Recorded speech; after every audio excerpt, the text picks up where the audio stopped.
Get the Andrew Jackson in there. Nah, that seems like some fucking bullshit.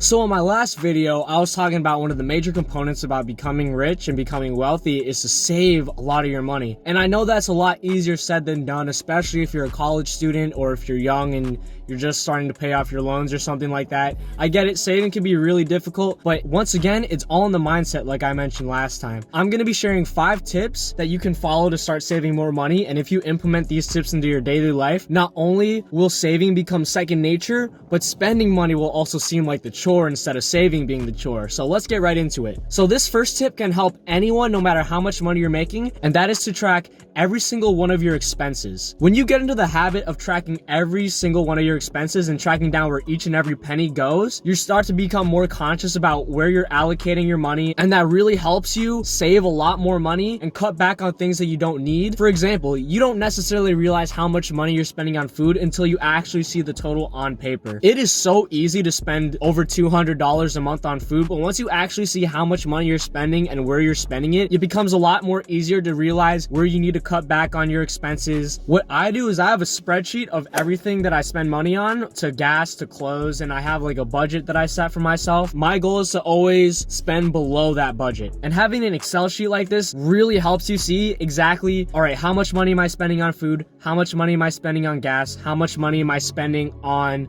the bills or these debts or anything? So when you realize where every dollar amount is going, you're a lot more careful about where you allocate your money pretty much. And the second tip that I have to save more money is actually fairly simple. Whatever you're looking to buy, just wait 24 hours and buy it tomorrow. And what that does is that eliminates the sense of impulse when you purchase something. An impulse purchase is when you buy something that you didn't expect to buy beforehand. So when you're at the cash register, they always have the gums and the candy bars and the magazines stocked up right at the end, because theoretically people would see it like, all right, yeah, $1 not that much, or you know what, a candy bar sounds good right about now. And when you start to learn to curve those impulse purchases, you'll see an immediate growth in your savings right away. It may not seem like saving $1 at the moment would be a lot, but what you do when you curve the impulse purchase is you're curving every single time you impulse purchase. You don't impulse purchase one candy bar just once. You impulse purchase anything that you see and you want it in that moment. People don't realize, but they impulse purchase candy bars every day. They impulse purchase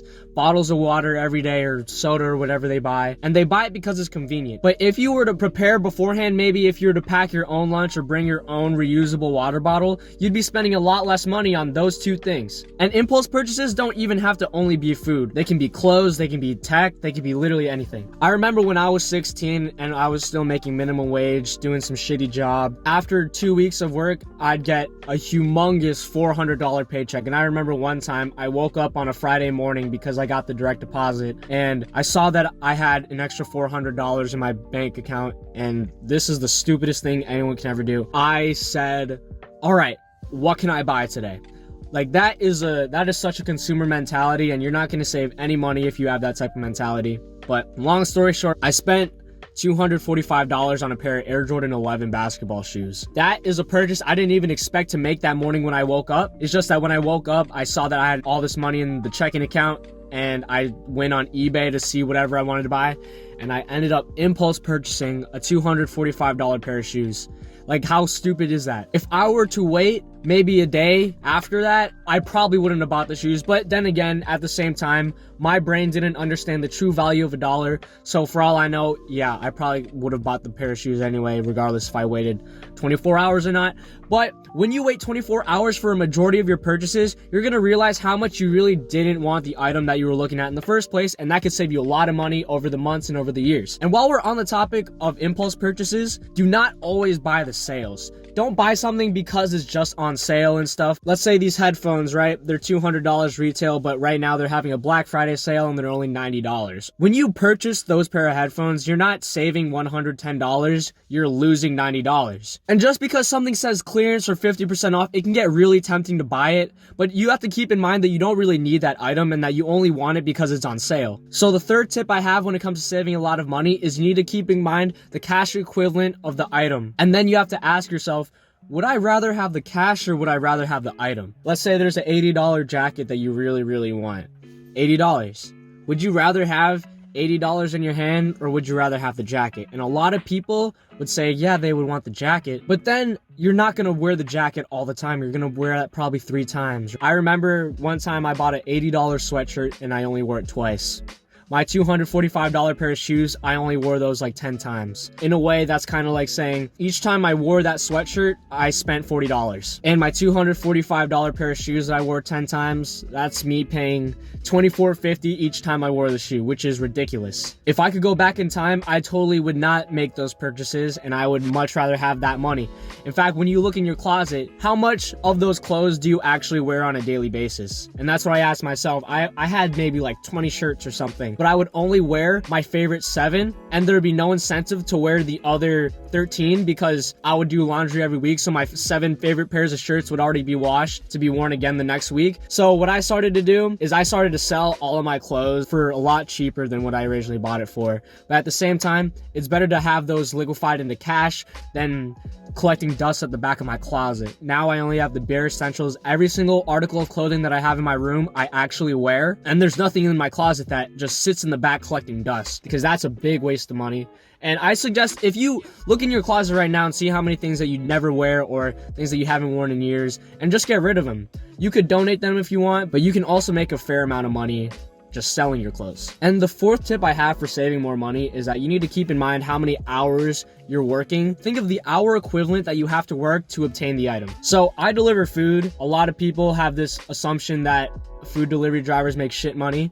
And while that may be true for some companies, for me, I make a lot of money, a lot more than I deserve. And I'm delivering food to many different types of people. And these types of people, by looking at them, I could tell right off the bat, either these guys have money or these guys are broke as fuck and are financially irresponsible. For example, I'm not only delivering to houses, I'm also delivering to workplaces, and some of these workplaces be retail places, like let's say a clothing store. And I walk in, I know damn well that these workers are probably making a couple dollars over minimum wage at very best. And when you order stuff from DoorDash, it's like all the prices on each item are marked up, then you have to have a delivery fee, then a service fee, and you have to tip the driver. And all in all, let's say one meal, entree, side, and a drink, that's gonna cost you as the customer probably close to $20, maybe like $15 to $17. And then you're having it delivered to your workplace. I know you don't make $15 an hour, but I'm gonna be nice and say you make $20 an hour. You're spending $20 on a meal for your lunch, and you have it delivered to your workplace and you eat it for 30 minutes. That's like,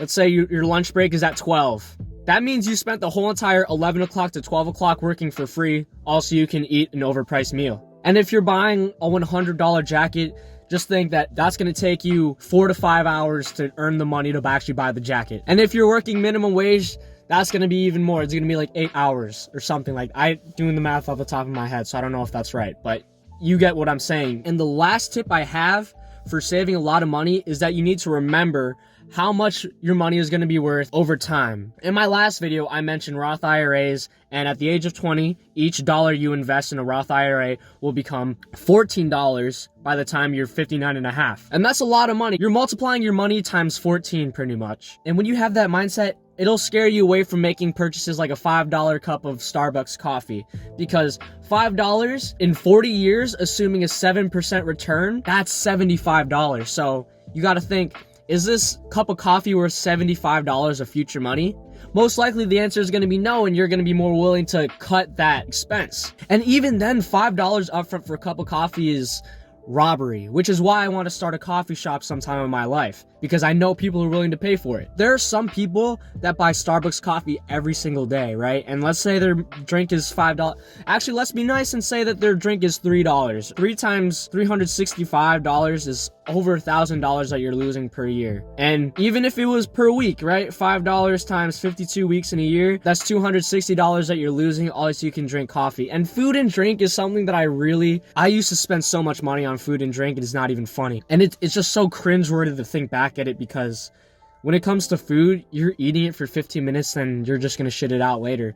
And you're spending $15 fucking on that shit. You're spending $15 to flush it down the toilet. And I'm not telling you to starve yourself. I'm really not saying that, because I know food is a necessity to live, but fast food is not a necessity to live. There are so many cheaper alternatives that you can prepare. You can literally go to the grocery store, get whatever's on sale, and start fucking cooking that shit. Eggs are so cheap. Chicken breast is so cheap.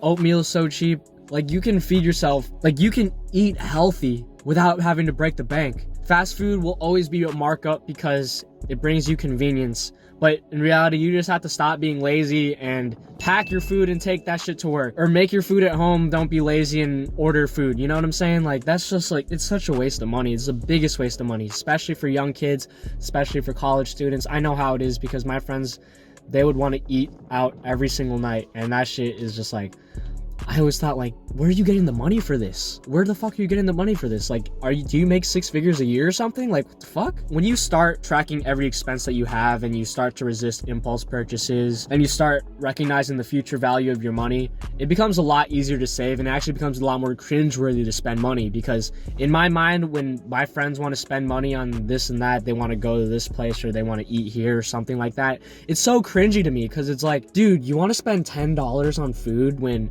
that $10 in the next 40 years, assuming a 7% return, is going to be $140. It's like, what the fuck are you doing, dude? If you just implement these 5 things, resist impulse purchases, track all your expenses, question how many hours it's going to take for you to earn this, question if the money is worth more than the item, and remembering the future value of your money, it becomes so much easier to save money. I promise. It'll become a lifestyle, and then it becomes so rewarding to save money, and it becomes such a disappointment when I spend money.